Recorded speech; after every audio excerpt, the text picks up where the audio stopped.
Aphrodite.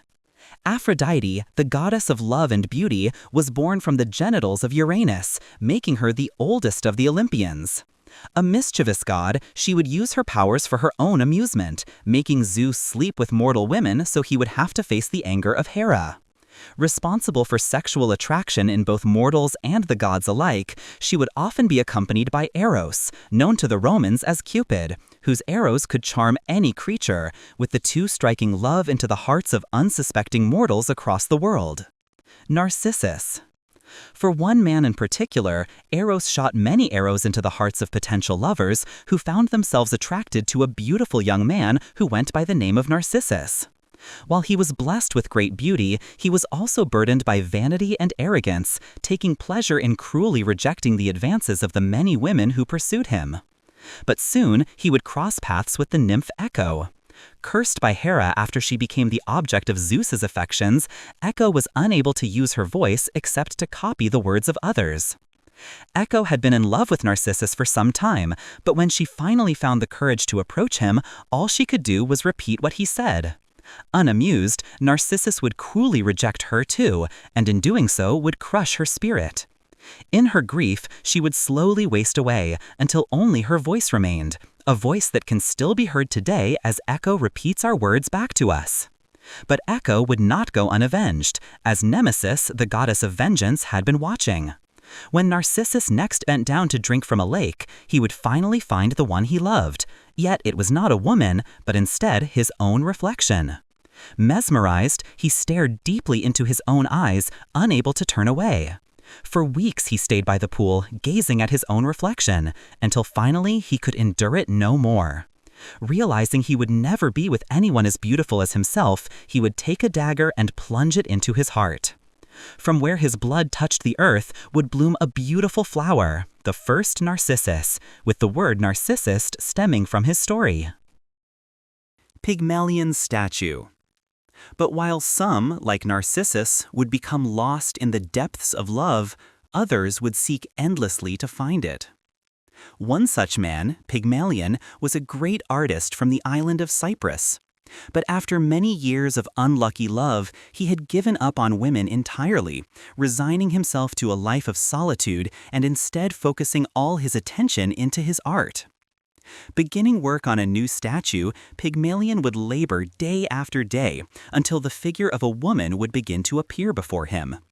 Working harder than he ever had before, Pygmalion would spend hours chiseling the most intricate of details into his woman of stone, shaping her slender face and carving out each lock of hair until finally his masterpiece was complete.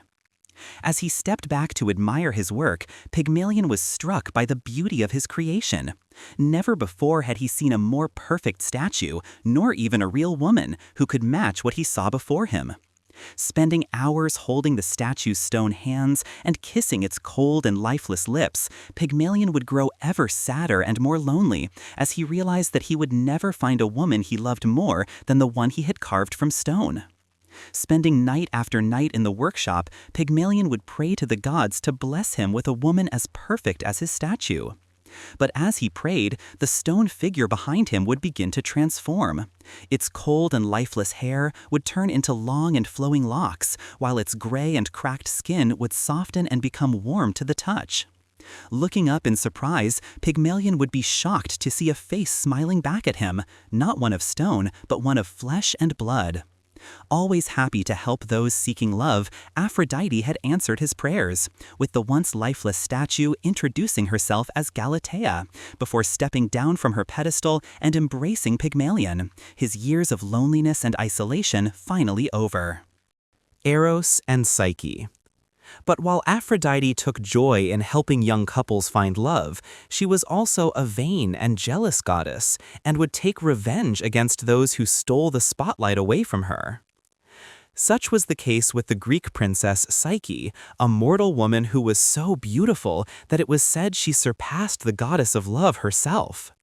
With men from every corner of the earth coming to gaze upon Psyche, they would soon forget about Aphrodite entirely, with her altars becoming neglected and her temples falling to ruin.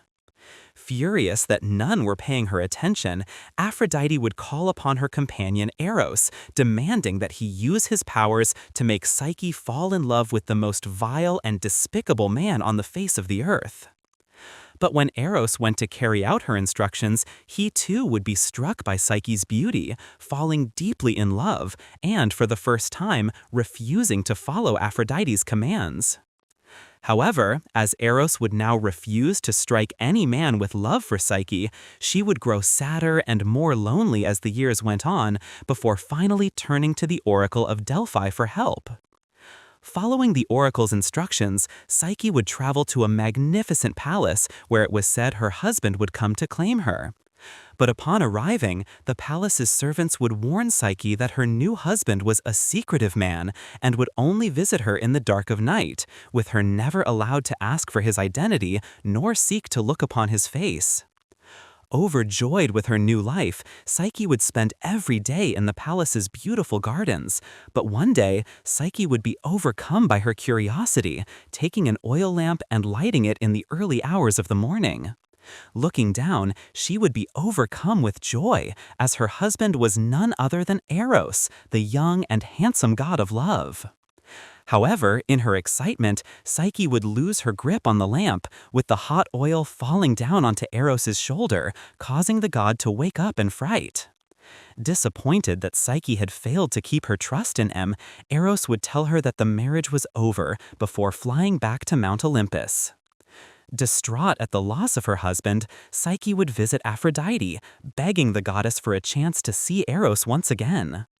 But Aphrodite had not forgotten her hatred for the girl who had stolen the world's attention away from her.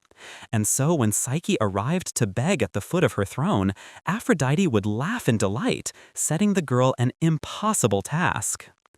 If she wanted to see her husband again, Psyche would have to travel to the underworld and ask Persephone, the queen of the dead, to place a fragment of her beauty within a golden box.